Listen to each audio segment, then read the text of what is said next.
बहुत सारे लोगों ने मुझसे प्रश्न पूछा है कि महाराज जी, कि जब हम पूजा पाठ करते हैं तो हमारी आंखों में से आंसू आने लगते हैं, शरीर में रोंगटे खड़े हो जाते हैं और शरीर में झटके भी क्यों लगते हैं, क्या है इसका संकेत? आज के वीडियो में मैं आपको बताने जा रहा हूँ, तो वीडियो पूरा लास्ट तक जरूर देखें। कई लोगों ने सवाल किया है कि जब हम पूजा पाठ करते हैं, जब पूजा पाठ करने के लिए बैठते हैं तो अचानक शरीर में झटका लगता है, आंखों में आंसू आने लगते हैं और साथ ही साथ शरीर पर रोंगटे खड़े हो जाते हैं। तो इसका मतलब क्या है?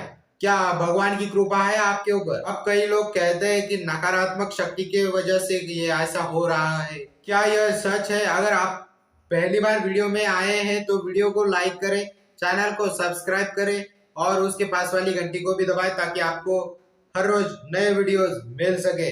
आंखों में आंसू आना, शरीर पर रोंगटे खड़े हो जाना या झटका लगना, ये उन्हीं के साथ होता है कि जो लोग पूजा पाठ नियमित रूप से करते हैं।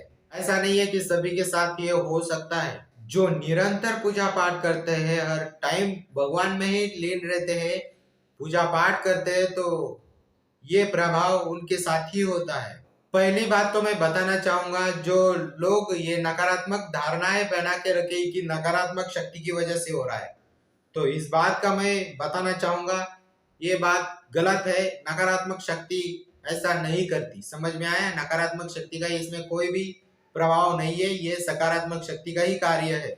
बहुत सारे लोग धारणाएं रखते हैं कि मेरे ऊपर नकारात्मक शक्ति आ रही है, इसकी वजह से मेरे आंखों में आंसू आते हैं, शरीर में झटके लगते हैं। तो इस बात का अवश्य ध्यान रखें कि ये चीज माइंड से ही निकाल दें। इसका कारण क्या है कि जब आप पूजा पाठ हर रोज करते हो तो उस देवता की जिस देवता की आप पूजा करते हो, उस देवता की ऊर्जा आपके आसपास रहने लगती है, आसपास मंडराने लगती है। जिस शक्ति की, जिस देवी की, जिस देवता की आप पूजा करते हो, पूजा पाठ करते हो, उसकी उनकी ऊर्जा आपके समक्ष या आसपास चक्कर लगाती है।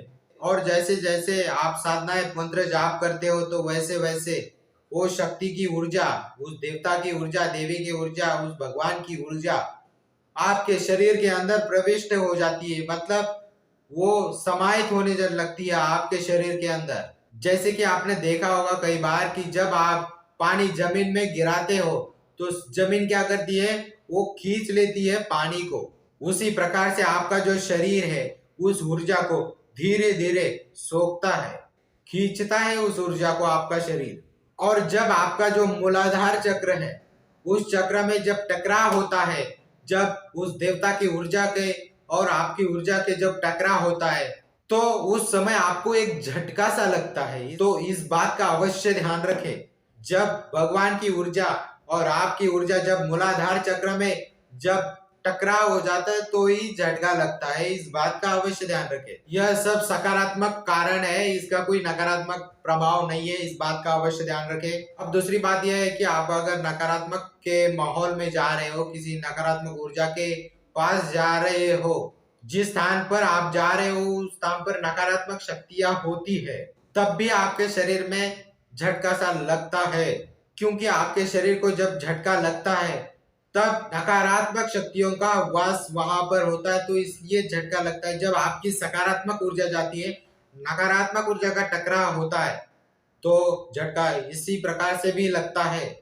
मतलब आप जिस किसी भी देवी देवता की या भगवान की पूजा पाठ करते हैं तो उस देवता को पता होता है या भगवान को पता होता है या देवी को पता होता है, तो वह देवी देवता भगवान आपके शरीर के ऊपर एक सुरक्षा कवच घेरा डाल देते हैं। एक सुरक्षा कवच आपको प्रदान करते हैं वह, कि नकारात्मक शक्ति आपको खींचे ना, इसकी वजह से।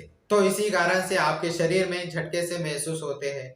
कई बार आपके ऊपर कोई तंत्र क्रिया करता है या चौक चौराहे से आप गुजरते हो, चौराहे से गुजरते हो या किसी शमशान से गुजरते हो, तो आपके शरीर में जब नेगेटिव ऊर्जा प्रवेश करने की कोशिश करती है तो उस समय भी आपके शरीर में झटका लगता है।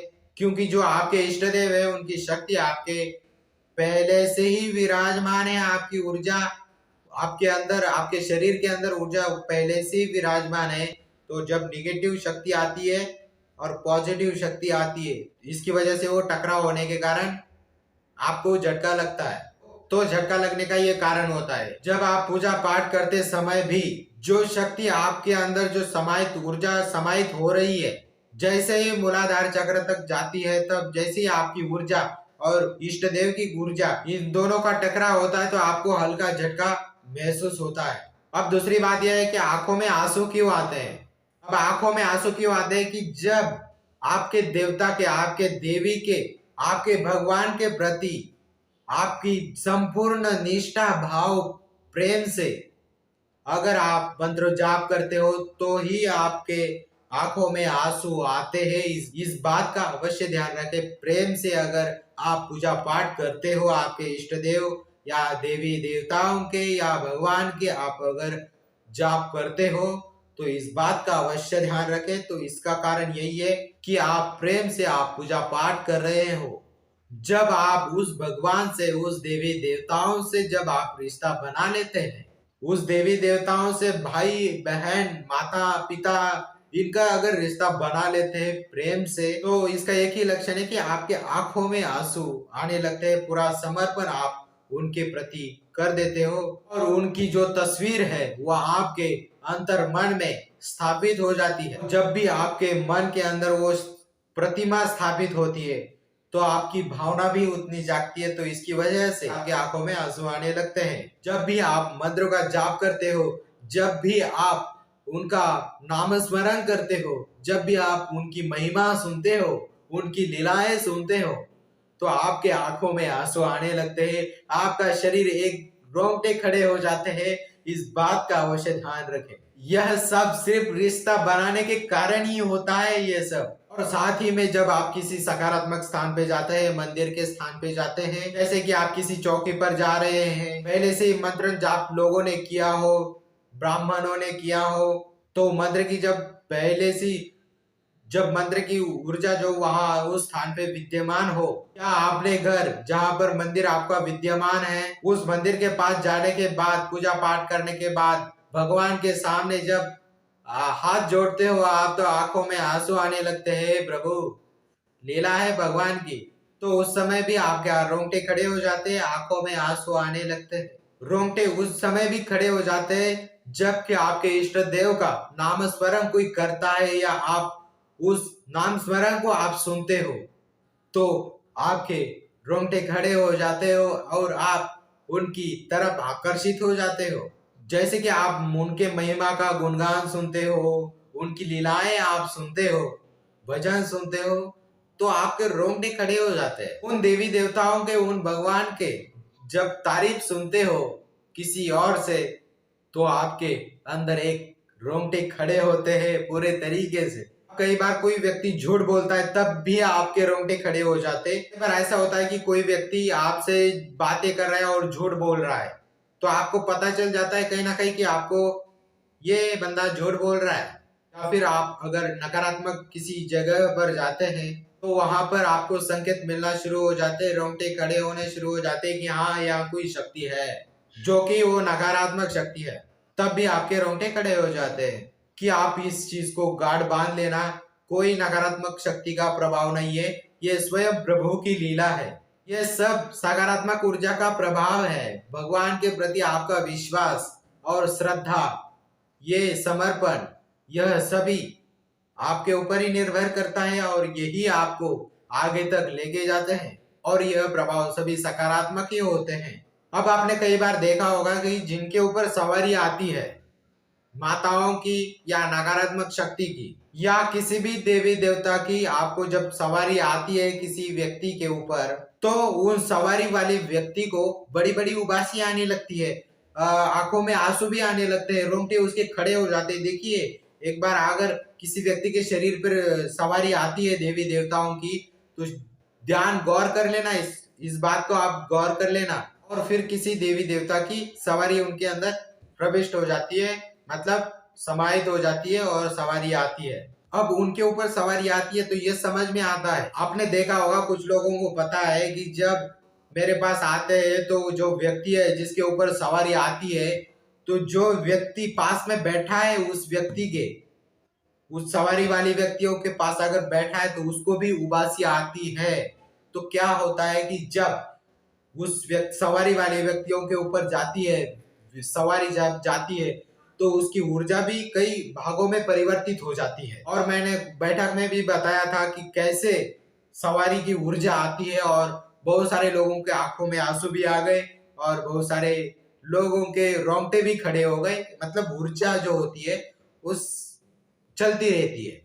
अगर इसमें पूरी जा रही है, इसमें पूरी नहीं जाती, इसमें 99% जाती है, और 100% वाली जो होती है वो अलग अलग दिशाओं में जाती है, अलग अलग, तो उबासी आने लगती है उस व्यक्ति को, जिस व्यक्ति के ऊपर सवारी आती है, और जिस व्यक्ति के ऊपर नहीं भी आती, जो व्यक्ति उसके पास में बैठा है उसके ऊपर भी आती है। तो बहुत सारे लोग भी माताओं से डरते हैं। माताओं की सवारी आती है ना जब देवी देवताओं की, तो लोग डरते हैं, लोग देख के ही डर जाते हैं कि हाँ वो ऐसी ऐसी करती है, वो ऐसी ऐसी करती है। बहुत मतलब समझते हो आप कि जब अब मेरे पास आए थे आप सभी, तो समझ में तो आता ही है, बहुत सारे लोग आए थे तो उनको पता है कि सवारी कैसी आती है। आपको देवी देवताओं की जो सवारी मिलती है मूल रूप से दो प्रकार से मिलती है, या आपकी भक्ति भाव से, और दूसरी है गुरु के माध्यम से।